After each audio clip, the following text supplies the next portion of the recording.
दोस्तों विशाल mega mart की बात करें तो स्टॉक के अंदर आज हमने काफ़ी ठीक तेज़ी देखी है क्योंकि बाज़ार में गिरावट का माहौल था। उसके बावजूद भी विशाल मेगा मार्ट ने काफ़ी बेहतर किया है। अब आप देख सकते हो कि जब से बाज़ार में आईपीओ आया है विशाल मेगा मार्ट का, लोगों का रुझान स्टॉक को लेकर काफ़ी बेहतर है। विशाल मेगा मार्ट एक रिटेल चेन है जो आप देखें तो हर तरह के कंज्यूमर ड्यूरेबल और एफएमसीजी प्रोडक्ट सप्लाई करती है लोगों को। आप देख सकते हो कि अपने मॉल के माध्यम से हर तरह की सुविधाएं देती है और काफ़ी अच्छा इसका बिजनेस है। अब आप देख सकते हो कि कंपनी ने अपने क्वार्टर 3 के लिए तैयारी कर ली है। इसकी जानकारी एक्सचेंज को दे दी है। तो क्या है रिजल्ट की संभावना और पिछले रिजल्ट कैसे थे उसको भी समझने की कोशिश करेंगे और क्या विशाल मेगा मार्ट आने वाले समय में काफ़ी बेहतर कर सकता है या फिर स्टॉक आने वाले समय दबाव की स्थिति में जाता वो दिखाई देगा। वैसे बाज़ार की स्थिति अभी इस समय ठीक नहीं है, लगातार बाज़ार गिरावट की चपेट में। ऐसे में आगे की क्या स्थिति बनेगी जानने की कोशिश करते हैं इस वीडियो के माध्यम से। लेकिन फ्रेंड्स उससे पहले अगर आप पहली बार हमारे चैनल पे आए तो चैनल को सब्सक्राइब कर दीजिए, एक बेल आइकॉन दबा दीजिए ताकि जब भी नया वीडियो बने पहला नोटिफिकेशन आपको मिले। वीडियो पसंद आए तो लाइक से ज़रूर कीजिए। चलो फ्रेंड्स वीडियो स्टार्ट करते हैं। मैं हूँ आपका दोस्त एसपी दवे और हमारे अपने चैनल ऑनलाइन कमाई में आपका बहुत बहुत स्वागत है। तो सबसे पहले बाज़ार की बात कर ले। आज बीएसई सेंसेक्स 78,139 के स्तर पे क्लोजिंग दी है, जहाँ पे लगभग 100 पॉइंट की गिरावट थी, यानी 0.14% डाउन रहा सेंसेक्स। वैसे आज जो शुरुआत है बाज़ार की वही गिरावट के साथ हुई और काफ़ी कमज़ोर हुई।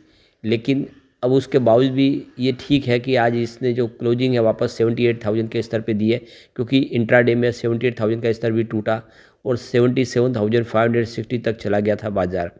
निचले लेवल से कह सकते हैं कि रिकवरी काफ़ी अच्छी है और ये रिकवरी आप देख सकते हो कि भले हल्की गिरावट हो लेकिन 500-600 पॉइंट की इसने रिकवरी दिखाई है और एक अच्छा संकेत है, क्योंकि बाज़ार में आज दिन में काफ़ी बड़ी गिरावट हुई थी। और दूसरी तरफ देखें तो विशाल मेगा मार्ट जिसने काफ़ी ठीक तेज़ी दे बताई है, तो सुबह शुरुआत देख सकते हो कि इसकी निगेटिव हुई थी, कमजोरी के साथ हुई थी 103 पर। क्लोजिंग 104 के आसपास थी कल की। तो शुरुआत तो इसने कमज़ोर की, इंट्राडे में 101 का लो भी बन गया, यानी गनीमत ये रही कि इसने 100 के स्तर को नहीं तोड़ा, 101 से ही रिटर्न हो गया। निचले लेवल से काफ़ी अच्छी खरीदारी लौट के आई और नतीजा ये रहा कि इसकी वजह से 107 पे चला गया, सीधा 101 से 107 का इसने हाई बताया। काफ़ी बेहतर किया और अंत में क्लोजिंग 106 के आसपास रही, जहाँ पे देख सकते हो कि 1.73% की तेज़ी थी। तो बाज़ार में कमजोरी के बावजूद भी स्टॉक ने काफ़ी बेहतर किया है। अब यहाँ पे इसकी परफॉर्मेंस देखें तो ये देख सकते हो कि 18 दिसंबर को बाज़ार में विशाल मेगा मार्ट का आईपीओ लिस्ट हुआ, 104 पे आईपीओ खुला, उसी दिन 114 पे चला गया, काफ़ी बेहतर किया। उसके बाद दूसरे दिन भी अगर आप देखें तो इसका हमने जो हाई प्राइस है वो 114 के आसपास ही देखा है। 2 दिन लगातार इसने 114 का हाई छुआ।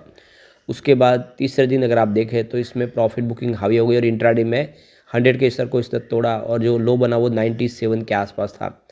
फिर 23 दिसंबर को देखें तो स्टॉक 96 के आसपास लो वो बना और 24 दिसंबर को ये 99 के आसपास, 3 दिन लगातार इसने 100 के स्तर को तोड़ा। उसके बाद फाइनली अगर आप देखें तो 26 दिसंबर को स्टॉक ने फिर बेहतर किया और स्टॉक अगर आप देखें तो 114 को फिर इसने एक बार टच कर दिया, यानी अपनी पुरानी हाई को इसने फिर टच किया। उसके बाद अगर आप देखें तो स्टॉक पिछले 3 ट्रेडिंग सेशन से 107 108 के आसपास हाई बना रहा है दिन का। लो भले 100 के आसपास का बन रहा है लेकिन हाई 108 का बन रहा है। इसका मतलब ये है कि स्टॉक ज़्यादा नीचे जाने को तैयार नहीं है। निचला लेवल ऑलरेडी इसने बता दिया, अब यहाँ से एक बेहतर उम्मीद की जा सकती है। अब यहाँ पे जो बड़ी अपडेट निकल के आ रही है, इनसाइडर ट्रेडिंग के लिए ट्रेडिंग विंडो क्लोज करने का फैसला किया गया है कंपनी की तरफ से और इसकी जानकारी एक्सचेंज को दे दी गई है। तो सेबी का रूल्स बना हुआ है, ये रूल्स रेगुलेशन 2015, जिसके तहत जब भी कंपनी अपना रिजल्ट क्लियर कर देती है, रिजल्ट तैयार कर देती है, उसके बाद में जो इनसाइडर ट्रेडिंग है उस ट्रेडिंग के लिए उस ट्रेडिंग विंडो को क्लोज करना होता है, ताकि जो कंपनी से संबंधित लोग हैं वो ट्रेडिंग कर ना पाए। क्योंकि एक तो रिजल्ट जो बना है उनको पता है कि रिजल्ट कैसा है, ऐसे में उसका कई किसी तरह से कोई गलत फ़ायदा ना उठा ले। इसीलिए रूल्स बना हुआ है कि रिजल्ट तैयार होने के बाद इनसाइडर ट्रेडिंग के लिए ट्रेडिंग विंडो को क्लोज कर दे। तो अब ये देख सकते हो कि 1 जनवरी 2025 बुधवार से, यानी कल से ये ट्रेडिंग विंडो क्लोज हो रही है और ये ट्रेडिंग विंडो अब खुलेगी तभी जब कंपनी अपना रिजल्ट डिक्लेयर कर देगी। उसके 40 आवर्स के बाद में ही नॉर्मल ट्रेडिंग हो पाएगी। तो जो कंपनी से संबंधित है, कंपनी के जितने भी बोर्ड के मेंबर्स हैं, सबके लिए ट्रेडिंग विंडो क्लोज है। इसके अलावा अगर आप देखें तो कंपनी के प्रमोटर ग्रुप से भी कोई भी ट्रेडिंग अब नहीं कर पाएगा, ना अपने शेयर बेच पाएगा, ना खरीद पाएगा। और जो कंपनी के एम्प्लॉयज़ हैं उनके लिए भी ये नियम लागू होता है, वो भी अब यहाँ पे किसी प्रकार की कोई ट्रेडिंग नहीं कर पाएंगे। Trading window close. तो यहाँ पे साफ साफ कह सकते हैं कंपनी से संबंधित जितने सबके लिए ट्रेडिंग विंडो क्लोज हो चुकी है। अब रिजल्ट की संभावना क्या बनेगी, एक बार रिजल्ट की तरफ चल के देखते हैं पिछले 2-3 सालों में रिजल्ट कैसे रहे कंपनी के। सबसे पहले बात करें कंपनी के सेल्स की। मार्च 2021 में 4452 करोड़ का टोटल सेल्स था, जो मार्च 2022 में अगर देखें तो 5589 करोड़ तक पहुंचा। और मार्च 2023 में यह 7586 करोड़ तक पहुंचा। और देख सकते हो कि मार्च 2024 में यह 8912 करोड़ तक पहुंचा।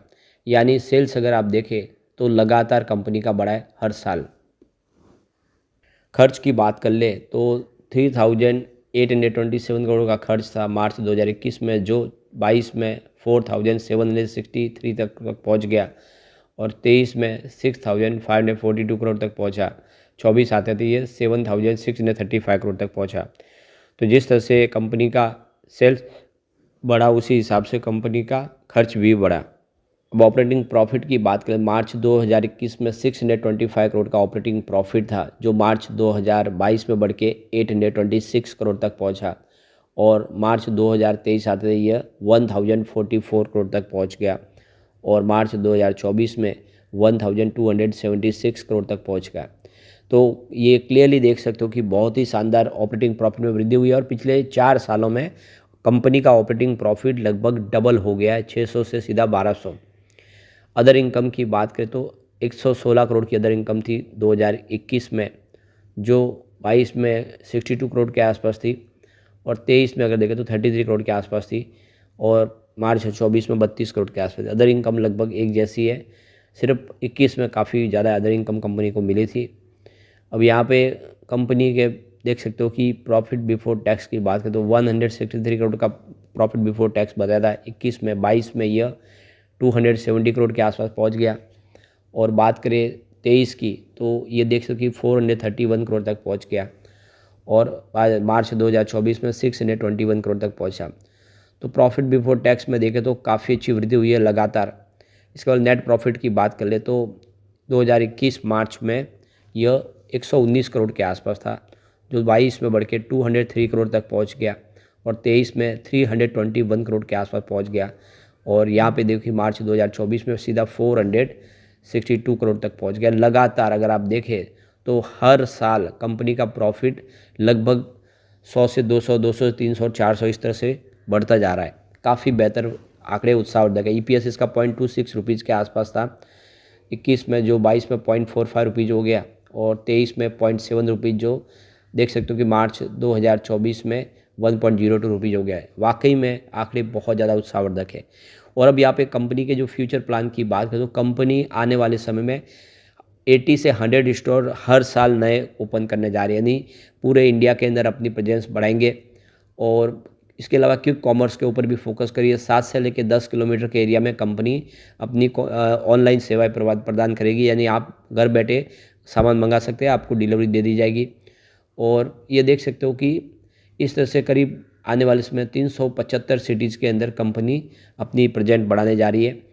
तो ये कुल मिला के सपने काफ़ी बड़े हैं। कंपनी की तरफ से भी कहा गया कि उनके पास सफिशिएंट कैश फंड है और नए फंड की ज़रूरत नहीं है। तो ये क्लियरली इशारा है कि आने वाले समय में विशाल मेगा मार्ट काफ़ी बेहतर करता हुआ दिखाई दे सकता है।